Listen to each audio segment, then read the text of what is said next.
본문은 오병이의 표적으로서 사복음서에 모두 다 기록되어 있는 내용이 오늘 본문입니다. 마태, 마가, 누가복음은 공관복음이라고 하는데 이 공관복음하고 요한복음하고 같이 공관복음과 요한복음에 동일한 내용으로 기록되어 있는 기적들은 여러 개가 있습니다. 그런데 사복음서, 마태, 마가, 누가, 요한복음까지 기록되어 있는 기적은 오늘 본문에 있는 것이 유일한 기적이에요. 다른 기적은 이 사복음서에 기록되어 있는 것이 없습니다. 그런 측면에서 봤을 때 우리가 읽은 이 오병이어 이 기적의 사건은 성경 자체가 매우 중요하게 여기는 사건이다, 이렇게 볼 수가 있겠습니다. 그러므로 우리도 오늘 본문을 접근할 때에 이런 마음으로 귀한 말씀이라는 것을 함께 생각하면서 본문을 접근하고 본문이 주는 영적 교훈도 다 성경에 있는 내용이 다 중요하지만 사복음서에 모두 기록되어 있는 기적은 이 본문이 유일하다라는 마음으로 오늘 본문의 말씀을 깨달을 때에 영적 교훈이 우리의 마음속에 깊이 들어가기를 기원드립니다. 오병이의 기적, 오늘 본문이 일어난 사건은 그 사건의 장소는 갈릴리 바다입니다. 디베랴 건너편이 되는 거죠. 본문 1절에 보시면 그 후에 예수께서 디베랴의 갈릴리 바다 건너편으로 가시며 이렇게 기록되어 있습니다. 이스라엘 나라는 우리나라처럼 이렇게 길게 남북으로 되어 있지 않습니까? 북쪽에는 갈릴리 바다가 있습니다. 1절에도 기록되어 있는 것처럼 갈릴리 바다라고 기록되어 있죠. 그런데 이 갈릴리 바다가 이름이 여러 개가 있어요. 게네사렛 호수, 긴네렛 호수, 디베랴 바다. 그런데 이 이름은 여러 개가 있는데 결국은 이 하나입니다. 그리고 사실은 갈릴리 바다라고 기록되어 있지만 갈릴리 바다는 아니에요. 갈릴리 호수입니다. 호수인데 성경은 바다라고 표현해 놓은 거죠. 그러면 왜 호수인데 바다라고 표현했을까? 그것은 물이 귀했던 이스라엘 사람들의 눈에 비춰진 큰 호수처럼, 호수는 바다처럼 보인 거예요. 그리고 그들은 땅은 익숙했지만 물을 다스리는 것이 어려웠거든요. 그래서 큰 호수가 바다처럼 보였고 물은 매우 무서운 존재, 이런 생각을 가지고 있었던 것 같습니다. 예수님께서 병자들에게 행하신 기적을 많이 보니까 사람들은 가면 갈수록 예수님 주위를 많이 따라다녔습니다. 예수님 주위에 중심으로 얼마나 많은 사람들이 모였는지 오늘 본문에 보시면 사람들이 굉장히 많이 모였다고 있죠. 오늘날도 그렇지 않습니까? 어떤 병원, 어떤 의사가 어떤 부위에, 신체 부위에 병을 탁월하게 고치더라. 다른 병원 갔는데는 잘 안 낫는데 저 병원에 저 의사께 가면은 이상하게 잘 낫는다라고 입소문이 타기 시작하면 그 병원은 인산이례를 이룹니다. 그런 환자가 어디서 그렇게 많은지 다 모여 있어요. 진료 시작 시간이 9시인데 사람들은 8시부터 번호표를 뽑고 줄을 기다리고 있는 걸 볼 수 있습니다. 예수님 중시에 오늘 본문에도 사람들이 엄청나게 모였는데 대략 잡아도 몇 명 정도 모였는가 하면 아마 2만 명 정도가 모인 것으로 추산이 되어져요. 여러분, 오늘 본문 10절입니다. 우리 10절 말씀 같이 한번 읽겠습니다. 시작. 예수께서 이르시되 사람들로 앉게하라 하시니 그곳에 잔디가 많은지라 사람들이 많으니 수가 5천쯤 되더라. 아멘. 사람들이 너무 많아서 줄을 세웠는데 한 5천 명쯤 된다, 이렇게 기록해 놓고 있습니다. 오늘 본문과 병행이 되는 병행 본문 마가복음 6장 44절은 그때 모인 사람의 수를 이렇게 표현해 줍니다. 떡을 먹은 남자는 5천 명이었더라. 그 당시 어린아이와 여성의 수를 제외시킨 것을 감안해 보면 5천 명이 아니라는 것을 확연히 알 수 있고, 또 병행본문 마태복음 14장 21절을 보면 떡 먹은 사람, 오병이의 기적을 통해서, 예수님의 기적을 통해서 떡을 먹은 사람 숫자를 이렇게 기록해 줍니다. 먹은 사람은 여자와 남자 외에 5천 명이나 되었더라. 그러니까 예수님 주위에 모인 사람은 적게 잡아도 2만 명 이상이었다는 걸 알 수 있습니다. 그리고 고대 당시 옛날 과거에 우리나라도 그렇지 않습니까? 한 4, 50년만 전만 해도 아기를 많이 낳지 않습니까? 한 가정에 7명씩, 8명씩, 많게는 10명씩도 낳게 했죠. 지금은 한 명도 채 낳지 않는데 그죠? 근데 과거를 생각해 보면 남편, 아내 예를 들면 자녀 2명, 자녀 3명 하면은 2만 명이 훨씬 넘는다는 것을 알 수가 있습니다. 그런데 그곳에 모인 사람들은 많이 모이긴 했는데 각자가 자체적으로 식사 해결 능력은 없었어요. 사람들이 많이 모였는데 밥 때는 다 지나가는데 밥은 먹을 수 없는 거죠. 바로 그 상황 속에서 예수님은 빌립에게 그런 상황을 눈앞에 목전에 두고서 질문을 했습니다. 수많은 사람들이 식사는 해야 되겠는데 음식은 없고 아주 난감한 상황, 이런 상황 속에 빌립에게 가서 어떻게 하면 좋겠냐 이렇게 물은 거죠.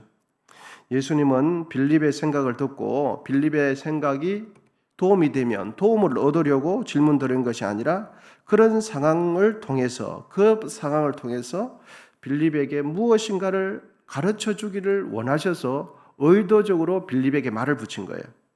여러분 본문 5절입니다. 예수께서 눈을 들어 큰 무리가 자기에게로 오는 것을 보시고 빌립에게 이르시되 우리가 어디서 떡을 사서 이 사람들을 먹이겠느냐 하시니, 그런 난감한 상황 속에 빌립에게 말을 붙인 거예요. 바로 그때 빌립은 나름 현실적인 대답을 합니다. 여러분 본문 7절인데요. 빌립이 대답을 하는 내용입니다. 우리 함께 읽어보겠습니다. 시작. 빌립이 대답하되 각 사람으로 조금씩 받게 할지라도 200데나리온의 떡이 부족하리이다. 아멘. 여러분 빌립의 이 대답 속에는 평소 빌립 자신이 가지고 있었던 사고방식이 반영된 말이죠. 그리고 평소 마음가짐이 어떠한 것이 그 상황 속에서 자기가 어떤 입장을 가지고 있는지 그의 마음을 대변해 주는 말이죠. 그리고 빌립의 마음을 고스란히 보여주는 말이 오늘 본문 7절이에요. 각 사람씩 많이도 아니고 조금씩 줘도 200데나리온 부족합니다. 이렇게 빌립이 말하는 근거는 인간적인 합리성에 의한 근거가 되고 정확한 산술적인 근거가 있는 그런 계산에 의해서 하는 말이죠. 빌립이 7절처럼 대답은 했는데 빌립의 말에 반론을 제기하거나 빌립의 말이 틀렸다고 말할 수 있는 사람은 아무도 없을 겁니다. 왜냐하면 그것이 사실이기 때문이거든요. 2만 명, 3만 명, 4만 명 가까이 모였는데 조금씩 받게도 200데나리온 돈이 있어도 부족합니다. 왜냐하면 그거 사실이거든요. 왜냐하면 틀린 계산이 아니에요. 당시 노동자의 하루 품삯은 우리 교우님들께서 잘 아시는 대로 한 데나리온입니다. 오늘날 하루 품삯을 이렇게 잡으면 조금 차이는 있겠지만 15만 원이라고 한번 쳐보면 200데나리온은 3천만 원이지 않습니까? 그러니까 3천만 원치 빵, 우유를 사거나 3천만 원치 식자재를 사가지고 음식을 만들었는데도 그곳에 모인 사람들을 충분하게 먹일 수 없다라고 빌립은 대답한 거예요. 그런데 여러분 합리적으로 신속하게 계산해서 비교적 정확한 액수의 근사치 액수를 빌립이 빨리 대답을 했어요. 그런데 예수님의 반응을 보세요. 7절처럼 대답을 했는데 예수님은 빌립의 말에 아무런 반응도 안 하세요. 예수님은 왜 정확하게 계산을 했고 산술적으로 맞게 빠르게 계산을 해드렸는데 왜 예수님은 갖다 붙아 아무런 말씀을 안 했어요. 네 계산이 빠르다. 네 계산이 아주 정확한 답에 근사치다. 상당히 두뇌 회전이 빠르구나. 이런 갖다 붙아 아무 말씀을 안 하세요. 예수님은 질문했을 때 빌립이 산술적으로 그렇게 대답할 것을 알고 계셨거든요. 내가 이렇게 물으면 빌립은 이렇게 대답할 거라는 걸 예수님은 예측하셨어요. 이 예측했다는 것을 어디에서 근거해서 제가 말씀드릴 수 있냐 하면 빌립을 시험했다는 이 말 속에. 빌립이 부정적으로 대답할 줄 주님은 아셨어요. 200데나리온 해도 부족해요. 이걸 주님은 예측하고 계셨어요. 안 됩니다. 불가능합니다. 어려운 일이에요. 이렇게 말할 줄 예수님은 알고 계셨어요. 예측하셨어요. 그래서 이런 상황 가운데 이런 질문을 하면 빌립은 분명히 이런 식의 마음을 가지고 있기 때문에 이렇게 대답할 것을 주님은 아셨어요. 그래서 시험했다라고 표현하는 거죠. 그럼 예수님께서 의도하신 의도는 이런 상황 속에서 빌립이 어떻게 반응하기를 원하셨을까 하는 겁니다. 인간적인 계산, 합리적으로 불가능한 것이 사실입니다. 그럼에도 불구하고 빌립은 할 수 없다. 나는 할 수 없지만 주님은 하실 수 있습니다. 라는 대답을 듣기를 원하셨던 거죠. 아무리 계산해도 답이 안 나옵니다. 하지만 주님 이것이 현실입니다. 그런데 주님께서 어떻게 한번 해봐 주세요. 이 대답을 원하셨던 거죠. 빌립 너의 힘으로 안 될 때 바로 그때 예수님께 가져가면 예수님은 능히 하실 수 있다는 것을 깨닫게 해 주시기 위해서 바로 이 상황 속에 불가능한 이 상황 속에 빌립에게 의도적으로 질문한 거예요. 그런 상황 속에서 여러분 오늘 본문 상황 속에서 빌립의 마음에 시선은 어디가 있습니까? 오늘 본문 상황을 배경으로 두고 있을 때 빌립의 마음의 시선은 예수님이 옆에 함께 계셔도 빌립의 시선은 마음의 시선은 예수님께 가 있지 않고 현실적인 문제 그리고 자신이 할 수 있는 능력으로 현실의 문제를 다 가둬놓은 거죠. 하지만 예수님의 초점은 빌립이 현실에 갇히지 말고 모든 일을 하나님을 믿는 믿음으로 살기를 원하셨어요.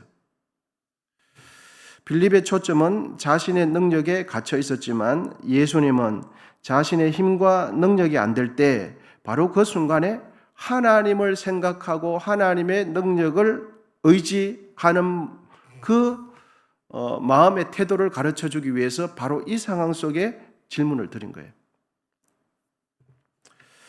아마 빌립이 주님께서 질문했을 때 이렇게 대답했으면 빌립은 아마 칭찬을 받았을 것 같습니다. 예수님, 산술적으로 계산해봐도 200데나리온의 떡으로 부족합니다. 나의 힘으로는 할 수 없습니다. 예수님, 이 문제 어떻게 하면 좋겠습니까? 이렇게 대답했으면 아마 매우 칭찬을 받았을 것 같습니다. 그러면서 예수님 도와주세요. 여러분 어떤 일을 하시든지 간에 현실을 정확하게 파악하시고 정확하게 계산하십시오. 그러나 그 계산에 갇히지는 마십시오. 정확하게 계산하시고 정확하게 논리적으로 따지십시오. 그러나 그 논리에 갇히지는 마십시오. 그리고 내가 계산한 것이 정답이라고 단정짓지는 마십시오. 정확하게 계산하고 정확하게 현실성 있는 대안을 찾되 내가 찾은 대안이 이것만이 정답이다 라는 이 생각에는 갇히지 마십시오. 다른 방법은 틀렸다 라고 생각하는 이 생각에 갇히지는 마십시오. 우리는 이 땅을 살아가기 때문에 계산이 필요합니다. 계산을 해야 합니다. 그리고 정확하게 계산을 해야 합니다. 합리적으로 따져야 됩니다. 원인과 결과를 밝혀야 됩니다. 그러나 그것에 갇히지는 마십시오. 원인과 결과를 따지면 우리는 그게 갇혀요. 계산에 답이 나오면 그게 계산에 갇혀요. 빌립이 오늘 본문 속에서 빌립은 자기 계산에 갇힌 사람이었어요. 산술적인 계산에 갇힌 사람이었어요.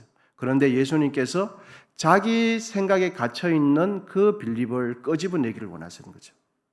자기 계산에 갇히지 말고 믿음으로 살기를 원하셔서 의도적으로 그 상황 속에서 물으신 거예요.